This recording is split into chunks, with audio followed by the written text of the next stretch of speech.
Okay, I'm driving around the Island Club to the left as we looked at the lake. So there's some units here on the left that overlook the lake. And these buildings on the front are in a wedge shape, and they are all with oceanfront views, unless the trees have grown and blocked them out. And right.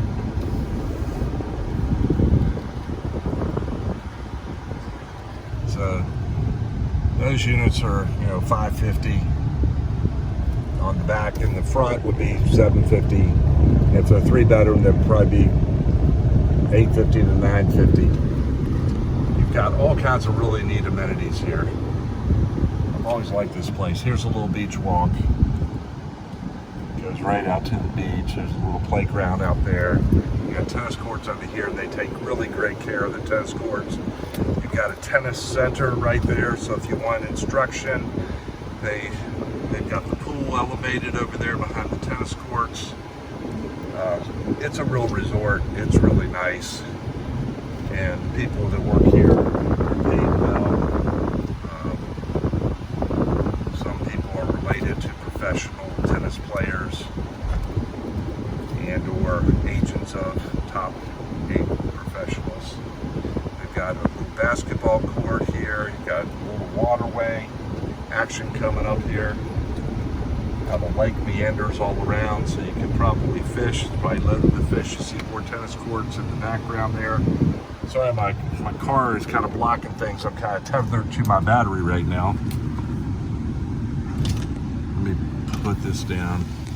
And you can see more walkway to the beach with the nice trees and the berms going out to the ocean.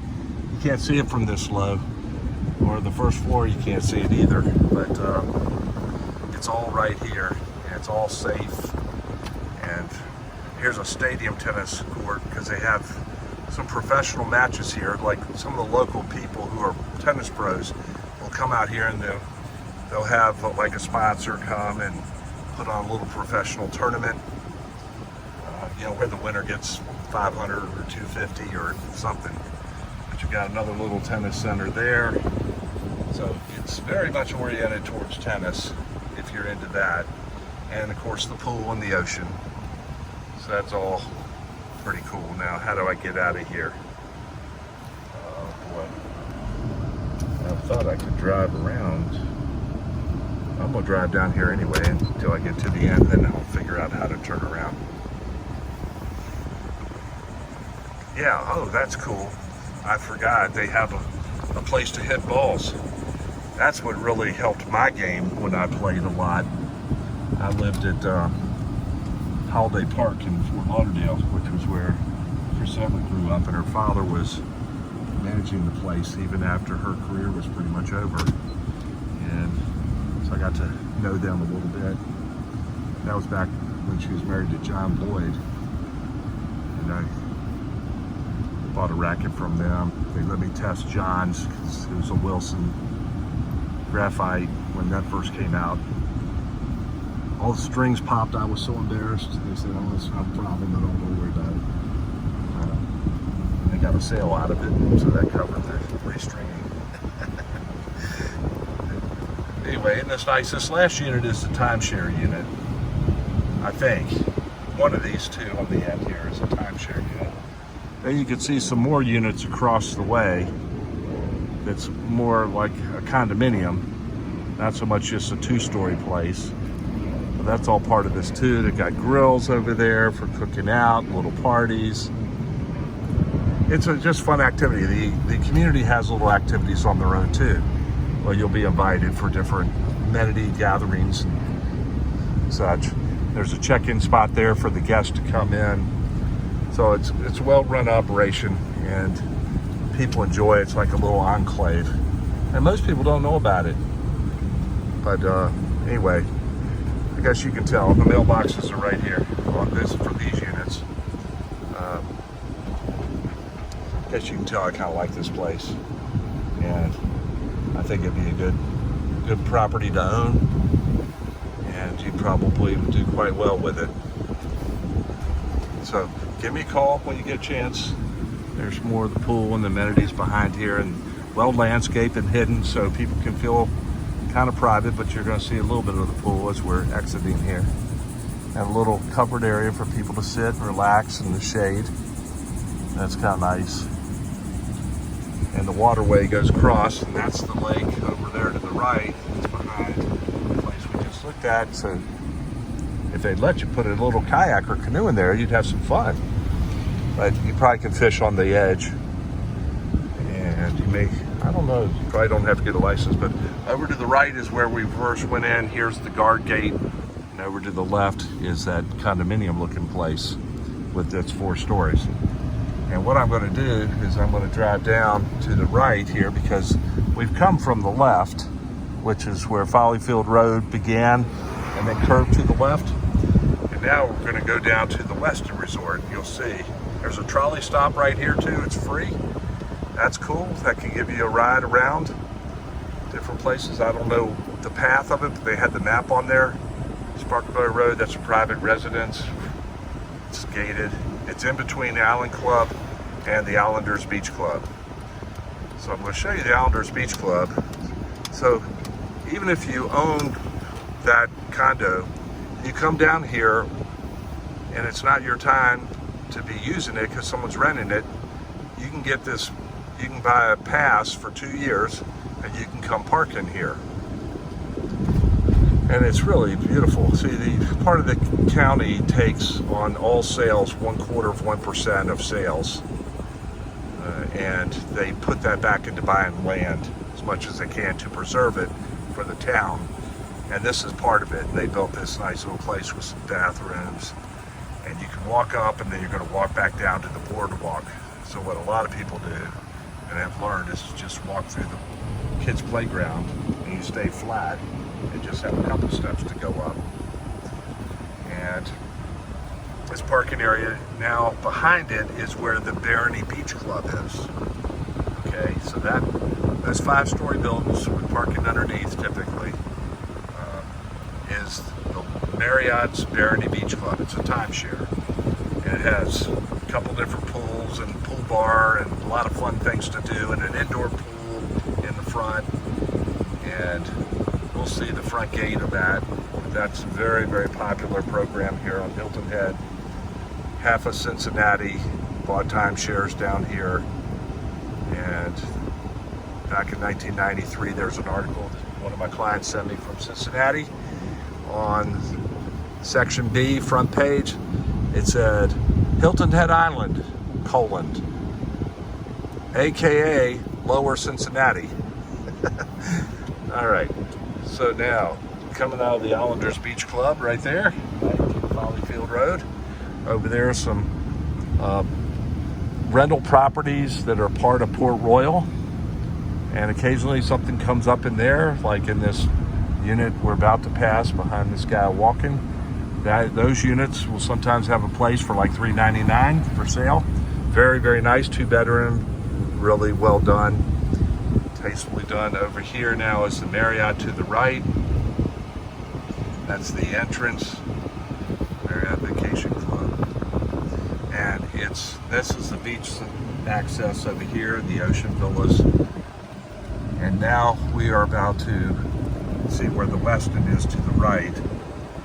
And the road to the left leads out where that red car is going.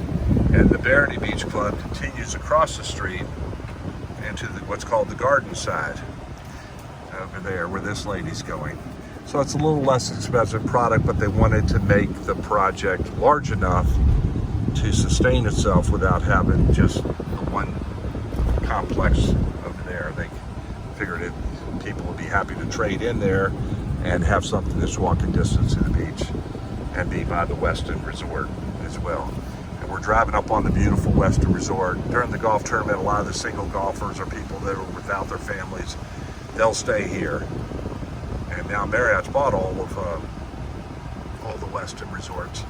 I remember when Bill Marriott was trying to buy this back in 1992. Came here and got outbid by the Kuwaitis. They ended up losing it to somebody else. but Bill Marriott wasn't in the position at the time. It's a beautiful hotel. A lot of activity, conventions here, high-end stuff. People come, and there's golf course here in Port Royal. And we're going to exit out of the Port Royal. So the convention center is over to the right there. And the whole courtyard inside, they have a spa. You can go there anytime you want. If you want to work out there, I think you can pay an annual fee. It used to be $500. I'm sure if they still have it, it's $1,000. But that gives you access to go to their pool and use their fitness center and the amenities that are there, which is very nice. So that's Folly Field to the left. And now this is the main road, public road, that goes through the heart of Port Royal. And Port Royal Village is where those condos are. There's several different ones. And a couple timeshares back there as well. And then you're going to see the golf course coming up here. On the right, behind this big hedge, is a road. And that's the private road for Port Royal. And Port Royal itself, all the homes that you see now, those are all private and they cannot be rented short term. That's what a lot of people like about Port Royal. They want to live here and they don't want to be around a bunch of renters. So in the private section of Port Royal, then you have non-renters, unless they're long-term, like a year or longer. Minimum, I think, is 12 months. And we are exiting Port Royal. We're not back to 278 yet, but there's a Port Royal Golf Club. There are 2 courses at least. There used to be 3. I don't know I think one of the courses closed, but you've got professional croquet. You've got a great clubhouse, restaurant. They used to have the Concours d'Elegance car show here every year on this property. But the guy with a $1.2 million car was parked on the hole here, and somehow his car brakes went out, security brake, and it rolled back into the pond. Anyway, they don't have it here anymore. Now, you see, we just merged, and this is the private side entrance where the gate is. So this car's turning left to go into the public side towards the Westin and the golf clubhouse. And you see the golf course on the left and another one here on the right. I think that's the pond that the car rolled into, 1.2 million. So obviously they got it restored. And this is I guess the Port Royal Registration, Administration, and Security Office. It used to be the sales office way back. Island Links is another timeshare type property. And now we're headed out to 278. But isn't this pretty? I mean, this is classic Hilton Head. And it's been here a long time, so that's why all the mature trees and the oak trees and the canopies. I don't think those autonomous vehicles or whatever, the ones that run on satellites, are going to work around Hilton Head because there are too many trees overhead. I know my Sirius radio cuts in and out a lot. I'd hate to be driving in my car cutting in and out a lot, but maybe they'll figure out a way around that in places that would allow the trees to stay. Otherwise, we're probably going to lose a lot of trees on highways so that people can just sit in their car and say, take me to the beach, take me to the shopping center, take me to Il Carpaccio Italian restaurant. Boom. Then just sit back, enjoy the ride. That sounds exciting. I'm excited for it. I think that'd be great. Get in the car and say, take me to Williamsburg, Virginia. That'd be great. I'd love that. So just put a bathroom in and a big electric power supply that gets me all the way up there. And I'm in for that. Anyway, this is long. I'm going on and on, getting rambling now. But anyway, thank you, and I will get this loaded and send it to you. Call me if you have any questions. Take care now. God bless.